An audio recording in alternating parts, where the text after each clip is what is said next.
Le pouvoir des pensées. Bonjour à toutes, bonjour à tous, Claude Baumel, directeur du CERFPA. Aujourd'hui, je vais vous parler du pouvoir des pensées, mais surtout, comment utiliser ce pouvoir? Eh bien, simplement en posant une attention vers l'objectif que l'on veut atteindre au plus profond de nous. On sait que plus on répète une pensée, plus elle a de chances de se matérialiser.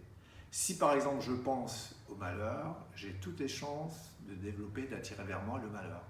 Donc autant inverser la tendance et je vais attirer vers moi le bonheur.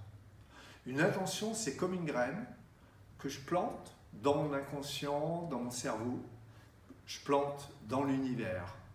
Plus je vais le répéter, plus cette intention, plus cet objectif va se matérialiser. Si vous pouvez croire en quelque chose que vous n'avez pas encore vu, eh bien sachez que votre cerveau ne fait pas la différence entre ce qui est vrai et ce qui est faux, et il va l'enregistrer comme quelque chose qui est déjà arrivé.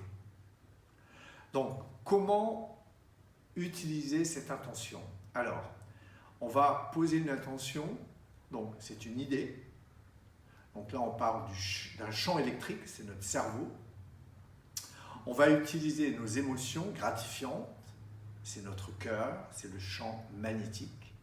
Et il suffit d'aligner le champ électrique, nos pensées, avec le champ magnétique pour émettre une signature électromagnétique. Et on l'envoie dans le champ quantique. Le champ quantique, c'est l'univers où existent toutes les probabilités. Tout existe. Vous pouvez tout obtenir. Donc il suffit d'émettre ce signal électromagnétique pour que le champ quantique le reconnaisse. Il valide votre objectif que si vous émettez un champ électromagnétique. Plus vous allez le répéter, alors combien de temps? 10 minutes par jour, un quart d'heure par jour, une demi-heure? C'est à vous de voir. Plus vous allez le répéter, plus vous allez l'entrer dans votre quotidien, plus vous allez calibrer votre cerveau, plus vous allez enregistrer ces changements et plus vous allez créer votre réalité. Vous allez construire et écrire votre futur. Alors je vous invite à vous mettre au travail dès maintenant, à vous exercer.